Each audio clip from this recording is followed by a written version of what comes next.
What is going on, everybody, and welcome back to Master Crafted. We are here with the fourth installment of the primary preview. We are getting close to wrapping up this series, and we are excited to, keep moving on, start doing some more deep dives into more 11th action. Phil, how you doing, man? Good. I'm hyped. I'm on a certain kind of excitement. All the Xeno stuff came out, so all my favorite factions have gotten their tools. Now we just have to wait for maybe a little bit of Death Guard. We'll see what happens tomorrow or today, and then I'll see my Custodes maybe and Lane's Ashmeltarm and what those look like in 11th edition for their combination of dispositions. So we're both very excited. But as we've said in the other videos, none of that matters if we don't have a good game plan for our dispositions. And now we're getting into the meat and potatoes, right? Take a hold, purge the foe, those are easy. Guys, we got that. We know exactly what we need to do for both those missions. Disruption, recon, priority assets. These are the ones that are going to throw you off. These are the ones that are going to be unique. These are the ones that you really need to prepare for, so you have a good idea of what this game plan is going to look like, because it's going to look drastically different than what you did in 10th edition. Yeah, there is a lot more to these than hold stuff and kill stuff. And we're going to talk you through it. So which one are we starting out with when it comes to the combo? Yeah, so we're talking take and hold into Reconnaissance, which is Reconnaissance Sweep. This is any battle round, end of your turn. 3 or more friendly units are wholly within 3 different table quarters and not within 6 of the center of the battlefield. That is 3. And then 4 or more friendly units are wholly within 4 different table quarters and not within 6 of the center of the battlefield. That is 6. Does that sound familiar? Is that engage on all fronts? It is engaged on all fronts. It's just now 3 or 6, and you don't get any points for 1 or 2. And then any battle round, end of your turn, for each enemy unit destroyed this turn, you get 1. That is I think the lowest that we've seen so far in terms of these primary missions. So that's interesting. But once again, it's a nice points bump, because the next one is very interesting, is end of your command phase or the end of your turn of the 5th battle round. More, once again, bottom of 5 scoring, but this is control 1 or more objectives.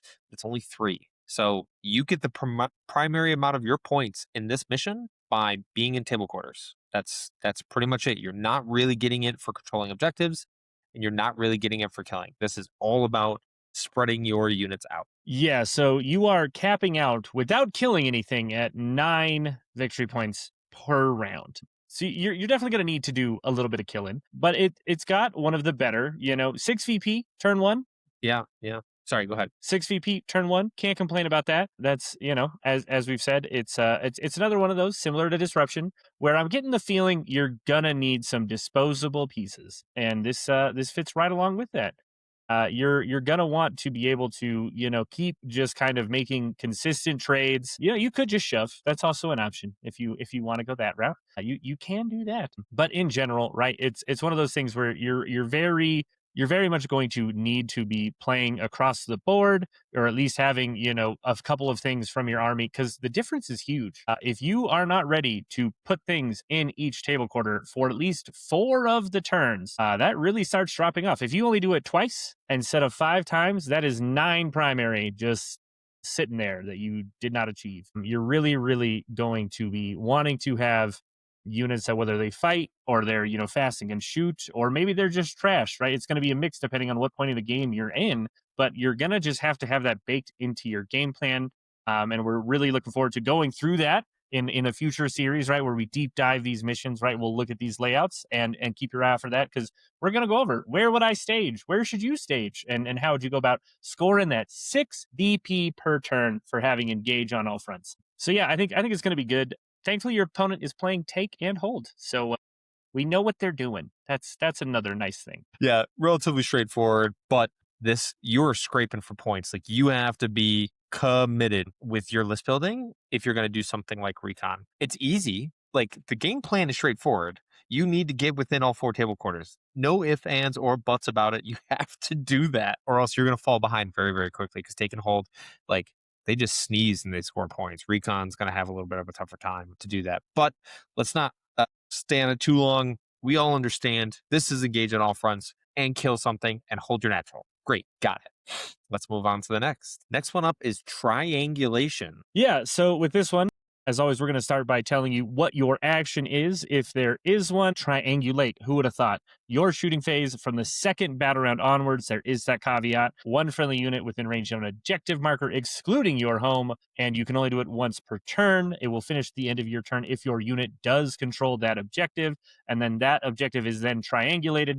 Place an objective marker within range of that objective. So while your purge the foe opponent is trying to kill you, you're going to go sit out there just scanning the skies, trying to get a radio signal so that you can score some primary. And we're going to talk about that. So from the second battle round onwards, you control one or more objectives for 4 VP. This is a standard base level. Also from the second battle round onwards, one objective is triangulated, you get 3 VP, or if you have 2, it is 6, or if you get all 3, it is 10. And then at the end of the battle, if you control 4 or more objectives, that is another 10 VP. This is definitely a game where you're probably going to just try to be weathering the storm and trying to get these done as soon as possible against a Purge the Foe opponent who is definitely going to be trying to make sure you never get the third one at a minimum. If you get the third one and your opponent is playing Purge the Foe and they could not run forward and kill the little dingler unit that you sent forward to put this on their natural, I don't know what they're doing. But, that's why you skilled recon players are just, you're going to be on it. You're going to deploy first. You're going to go first. You're going to run on their natural and say, well, now you can't stop me. Just kidding. It doesn't even work that way because you still can't do it till turn 2. It is going to be so hard. I'm sorry for giving y'all false hope there. It's going to be fucking tough. I wish it was as easy as do this turn 1. If it was classic Terraform style, I get to go first and do it top of turn 1. That'd make this a lot easier. I think this is going to be a brutal mission for both sides, honestly, because if you ever give the recon player a gap as a Purge the Foe player and they get these done, they are just going to rack up points and won't have to focus on hardly anything besides just holding their natural. Yeah, because the Purge player doesn't have any way to interact with the triangulated tokens after they're placed. Like once they're placed, it's done. Those points are gonna be happening every turn because the mission for Purge is consecrate. So they're trying to kill the units that are on these objectives and then using that to place an operation marker on them after they've killed a unit. So like if the recon player manages to get on 2 of the objectives early, right? Where you're trying to, like, the Purge player is being cute, playing like OG 40k of just like, oh, I'm just gonna put like one thing out there. What are you gonna do about it? And you're just like, okay, well, I'm gonna touch, or I'm gonna touch one of them on turn 2, and I'm gonna start triangulating these objective markers. And you let me sacrifice a unit to get onto your natural one time, like I'm probably getting on the middle very easily. Like it's just gonna happen. So like honestly, like if I was the recon player, I like this in a Purge. I can do this. I have a game plan going forward, and I feel very, very comfortable. Like if you tell me all I have to do is do an action on 3 objectives over 5 turns, and I just can only do it once per turn, and I'm maxing out 10 primary, like I'm gonna get that done. Like I'm getting those points turn 4. Sorry, because we can't do it turn 1.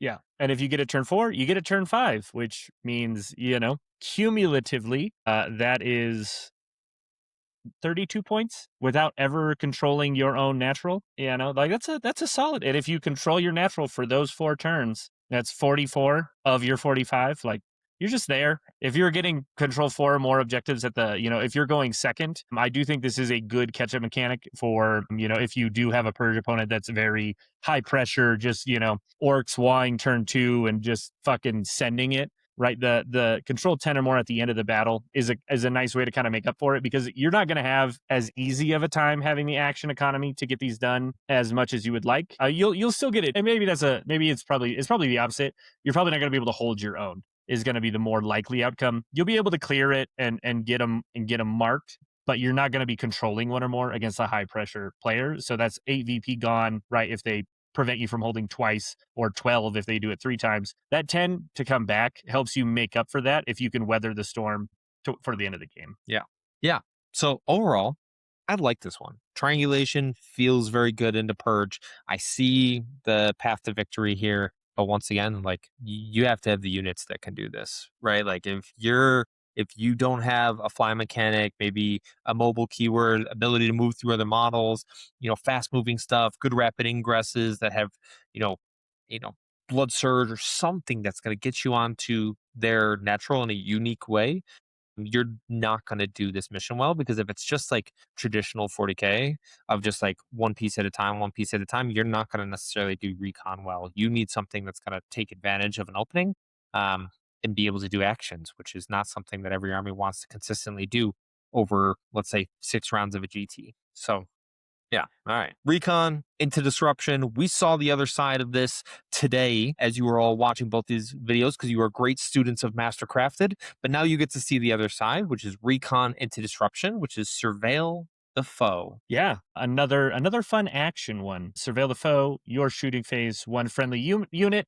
You do this unlimited times and completes immediately. Select one enemy unit within 18 of your unit. That unit that is visible and has not yet been surveilled this turn.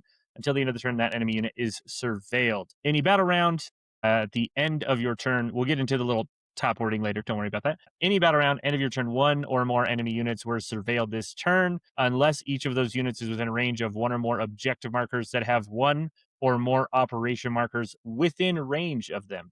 This is a lot. I'm going to read through it and we're going to go back.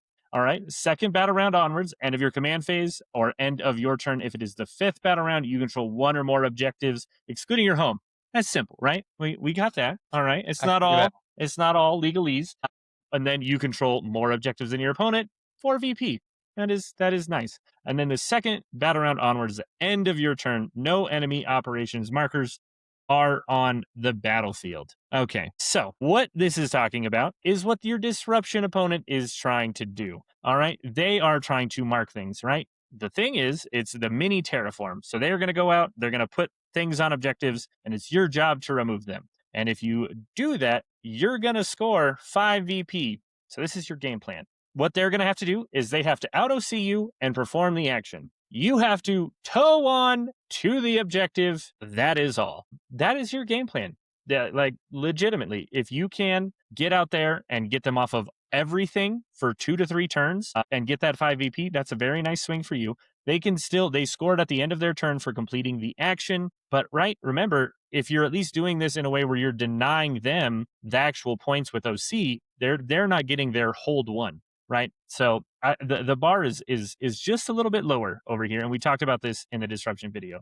Yeah, there's a lot to that first part. So we're gonna go back and we're gonna read through that one more time. Any battle round, end of your turn. One of our enemy units were surveilled this turn, unless each of those units is within range of one or more objectives that have one or more operation markers within range of them. Phil, talk us through that in a different way, because it Yeah. is confusing. Okay. So the disruption player is going to be putting out decoy tokens on objectives. If you surveil an enemy unit, but that enemy unit is on a piece of terrain, and that terrain has a decoy marker on it, you do not get the points. If you surveil a unit and that unit is off the terrain, or they're in a piece of terrain that doesn't have a decoy token on it, great. You get 4 points. That is the only way you need to look at this, because it's either the decoy token. Think of it this way: the decoy token is like protecting the unit from being seen. Like, it's there. It's like you can't tell. You don't know which unit it is. It's a decoy. But if they're out in the open or they're on a piece of terrain that there's not a decoy, great. You surveilled them and you get the points. Now you may be asking, hey, Phil, that seems pretty easy, because both of those happen either at the end of your turn and the action completes immediately. So you point at something, it completes immediately, and that target now becomes surveilled. Now, surveilled doesn't go away. There is no point where the surveilled marker goes away, but you only get points when a surveilled unit was surveilled that turn. Like, you don't get to maintain the surveil and keep getting points off the same unit that you're looking at. So every turn you're trying to do a new surveil action on another unit. It only lasts to the end of turn. The surveil token? Yeah, it's in the effect. It's the last part until the end of Oh, turn. okay. All right. I'll repeat that again. Yeah. So the surveil token is going to leave at the end of the turn, but it's actually like really, really easy-ish on both sides.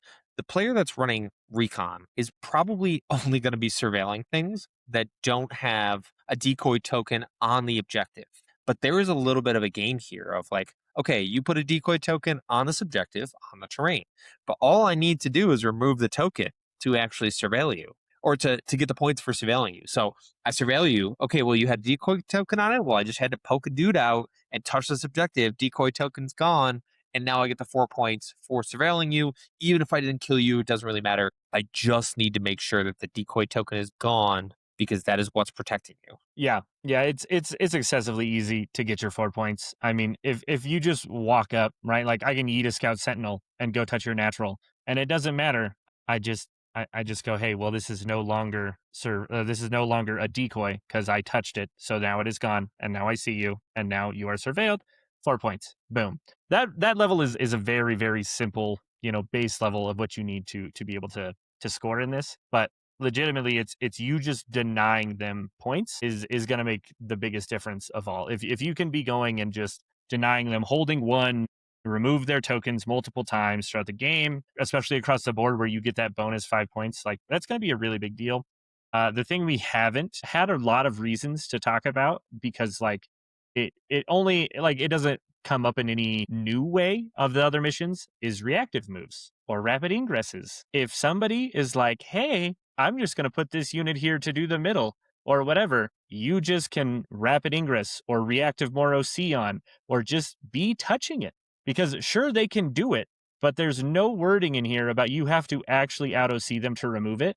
So yeah, they'll score their points on your turn, but now you have a unit that already just has that completed at the start of your turn, can run forward, maybe even touch another one on a drive-by and, go fight something on their natural, kill it, deny them points, remove their token, right? Like you can get so much value out of those things, especially if it is enough OC to prevent them from even doing it to start with. Like that is a very, very big deal. Yeah.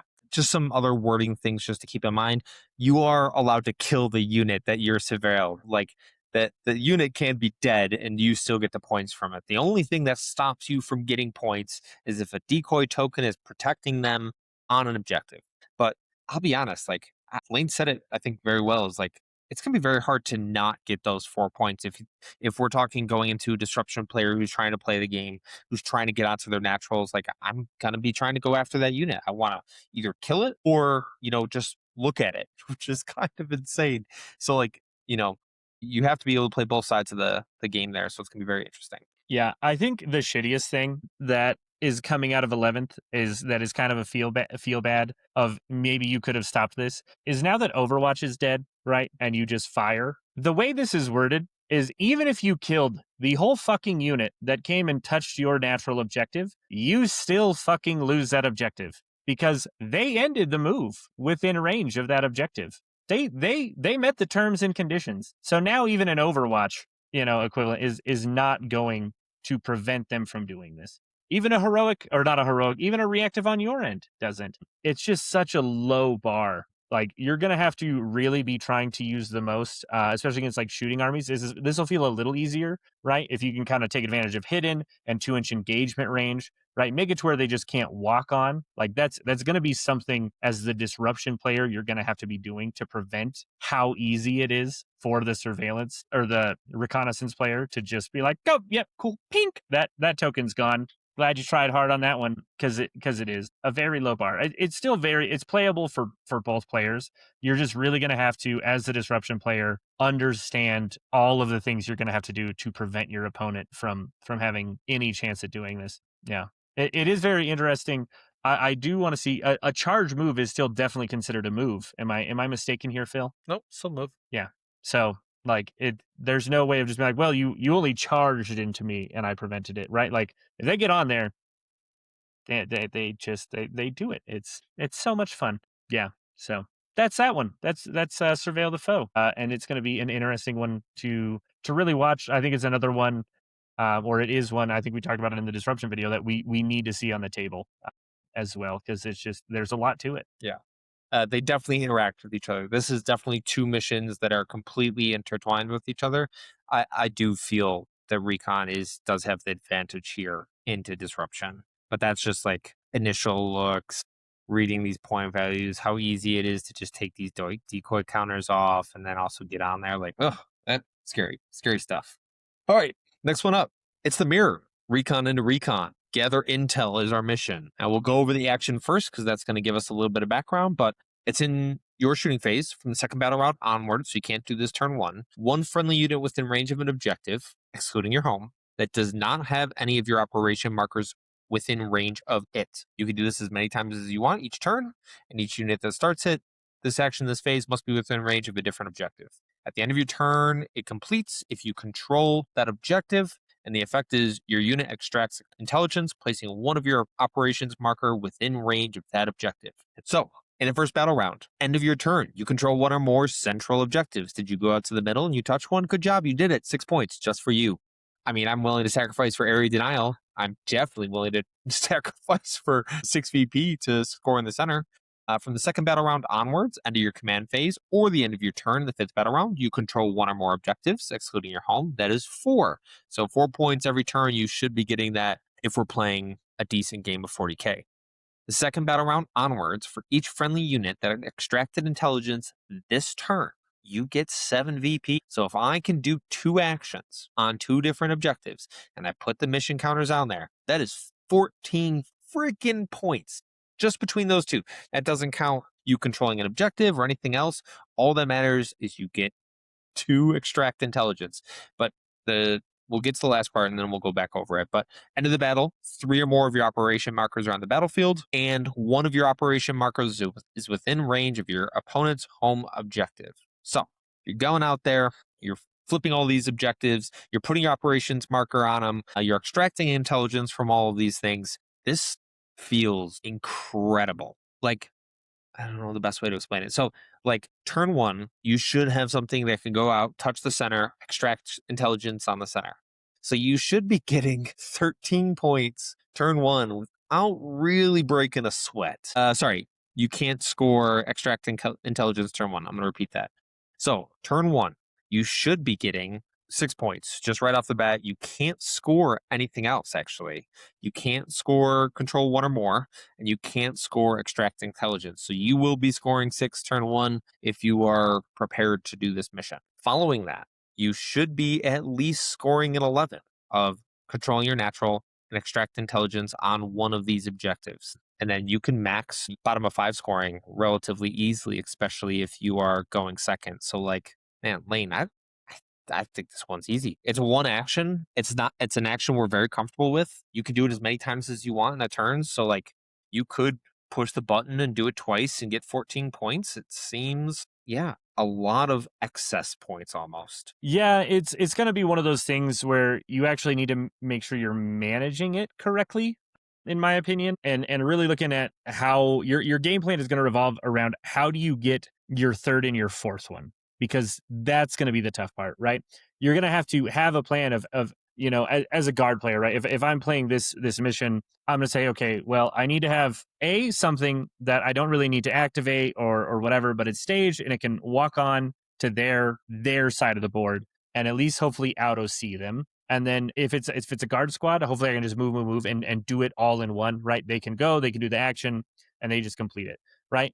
But there might be a world where I need 2 things. I need the high OC of those guardsmen that aren't super fast. So I've got to get a move in advance and then get enough OC there and then have another quick unit, whether it's or maybe just a very like useful like Sly Marbo slips into my list here to be aggressive, and I can have some Catachan scout forward, yeet them onto my opponent's natural, and then run up with Sly and be like, well, Sly did the action. They gave me the OC because I needed it turn 2, and then I got that one done, right? We're gonna have to dive into that when we get into the maps and these very specific mission combos with their 3 direct map correlations.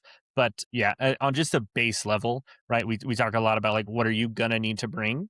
You're gonna need to bring either high OC or OC manipulations, fast units, and maybe some battle shocks is the only other way around this, right? If you have the ability to just point and hopefully shut it off. I'm not the biggest fan of that. I think that's too much of a gamble for my blood. I trust the OC of 20 OC from 10 guardsmen a little more than if my opponent can roll well on a battle shock, but it'll work, right? You still have that game plan. And it's very interesting because your opponent is playing the exact same mission, right? You are really both just really going to try to be having high OC on your naturals, trying to zone out your opponent so they can't even come up and do this, right? Like It has the potential. You're right. You were very correct. You can max this score out very easily if given the opportunity, but hopefully your opponent is somewhat practiced at playing recon as well, and they will understand what they need to do, and you will understand what you need to do to prevent them from scoring. Because there is a lot of potential points out here, and I think that's going to be the thing is who is the better resource manager and better at board control to really be able to get maybe that extra extraction at one point or another. Yeah, it's going to be interesting. Yeah, very, very interesting. Okay. All right. We will move on to the last one, recon versus priority assets. This is search and scour. Yeah, we love a little semi purge the foe, right? You control one or more objectives for 3 VP any end of your turn in any battle round, and then one or more enemy units that started the turn within a terrain area are destroyed. Does not even have to be an objective, just a terrain area, which I find interesting. Second battle round onwards, end of your command phase or end of your turn in the fifth. For each objective you control, you get 4 VP. So bumping it up a little, and that's how you are going to be scoring points. You're going to be needing to hold 2 at 2 to 3 points in the game to really try to max out that score. And then end of the battle, no enemy units are wholly within your territory. If you can keep your opponent pushed back or fend them off as they run at you, you get a nice 5 VP. If they don't have a single model within your half of the board, that sounds great. And I know if I'm your opponent playing priority assets, I am definitely trying to, whether I have recursion or up down or whatever, I am trying to keep one piece of material to plop in your backfield, because with holding up to 5 secondary cards, I'm probably going to have something for them to do back there as well, and just deny you that if at all possible. Yeah, because that is a relatively easy thing for your opponent to stop. So you either have to like wipe your opponent, or you have to make sure you screen them out enough, because it does say wholly within, but that is relatively easy when we talk about what we're going to have remaining around turn 5. So yeah, you have to play with that in mind, because 5 VP is 5 VP. And as we've said in multiple of these videos, is like you should expect high scoring games. You should expect, if you want to win consistently, you need to be in the 90s, because there's a lot of these missions where you're not going to have as much interaction with your opponent to be able to deny points. And some of these turns are going to be huge. They're not, people aren't going to drop secondaries like they did in 10th edition, as in like give them up and potentially get a lower score. You're going to see a lot of people that maintain them, a lot of people that are very happy keeping them because it doesn't have any negative impact on them. And they're going to find other ways to get CP. Like games are going to be high scoring. It's going to be big. Yeah. And we should mention for the priority assets side, we haven't covered this yet, but their whole shtick for their half is they need to perform actions in terrain areas located within enemy territory for points. So like the bar for you finding those things is going to be very, very low, because they're just going to be providing you those targets. Yeah. So I think this one is fairly straightforward, especially considering the other ones that Recon has. So yeah, it's good. It's solid. Okay. Well, Lane, that's all 5. That's recon. We are 4 down. We have 1 remaining. How do we feel about recon? I think it's good. I feel like it's honestly kind of like this middle ground between just how not ridiculous, but like varied and chaotic disruption kind of is, of all the things you have to be prepared for as a disruption player. I feel like recon is almost like this kind of like middle ground of like it's just kind of like well rounded, but still has things going on. Disruption light, maybe I would call it. But like honestly, like it has a lot of the same things you're going to need to be prioritizing, but it doesn't rely as heavily on them. It still plays, I would say, more of a straightforwardish 40k style, more similar to Take and Hold, more similar to Purge. But it has a little zhuzh of, a dash of disruption in there to give you things to do. Yeah. So overall, what kind of tools do we need in recon to be successful? Do we need the same level of stuff we needed in disruption? No. Like we are probably a little bit more balanced of an army. You could run like, I would say like a Phobos focused Space Marine list that has like a lot of tools and tricks, maybe some up down scouts or something like that. I like a Necron, Obsidian Phalanx, or Cursed Legion. I think would be very interesting in here. Anything with like maybe a lot of what are those? The Necron bikes, right? Like anything that has like a little bit of extra killing power. We are that this feels like that middle of the road army, not as extreme as priority assets. Priority assets is like the middle of the road disposition for me in terms of what I feel of like it just is trying to do a bunch of things. It's not the greatest disposition, but it's given to the best attachments. So the best attachments are trying to like really, really make that one work. Recon is definitely could be a little bit more tailored to what you have. So like speed, super valuable. As we talked about just in general. Could an army like let's say Custodes or Death Guard do recon? It could in a pinch. I don't know if I would love it, but then I don't need as many tools as I did in Disruption to make this army successful. If I have Venatari and Custodes, Death Guard, if I have like Poxwalkers and Chaos Spawn, I probably could get it done like relatively easily. I don't need to do anything that crazy. So there are tools. Disruption or Reconnaissance is not the end all be all of hey, I have to completely rip apart some of these lists to actually make them work in recon. I think they're a lot easier. Yeah. Yeah, and I think it's one of those things too where, if you as a player are just very familiar with your army, you could even be a Knights player. If you understand your matchups and how to control the board and how to just deal damage effectively, you could still play this, right? It's similar to what you were just saying about custodes, right? You can do it. It's not going to be the straightforward, I just read it and I do what it asks type of, way to play the game. But you still can do this. Like I want to make sure people aren't like ever disheartened of like, man, like I can never play this detachment because it has this disposition. You can. It's just gonna really take understanding, how are you going to, maybe it's your game plan is going to shift more towards, well, how do I stop them from scoring? Some of them that's harder to do, right? Your opponents have a lot of autonomy in some of these missions that you just really can't stop them from maybe scoring. But if they run out of material by turn 3, well, guess what? They will eventually stop fucking scoring. Like you still can have that approach to the game. I don't want people to ever just be like, oh, I'm shit. You can approach the game in different ways. It's just going to be sometimes a little easier to follow what they give you if it is there. But yeah, we got one left. Priority assets. We'll be releasing that soon. Phil, any other thoughts before we wrap this one up? No, stay tuned. We got more to come. If you have not already, like, subscribe. You guys have really enjoyed these videos. We really appreciate it. It's great to talk about 40k, and it's great to talk about it with y'all because you've been so great to us. So we definitely appreciate the lot. If you have any suggestions or anything you want us to discuss, please throw them in the comments. Hit us up in the Discord. Unfortunately, we are on there often, and we love talking about 40k. So yeah, feel free. Awesome. All right. Well, as always, do not forget that victory isn't given, it is forged, and it's forged right here on Mastercrafted. We will see you all next time.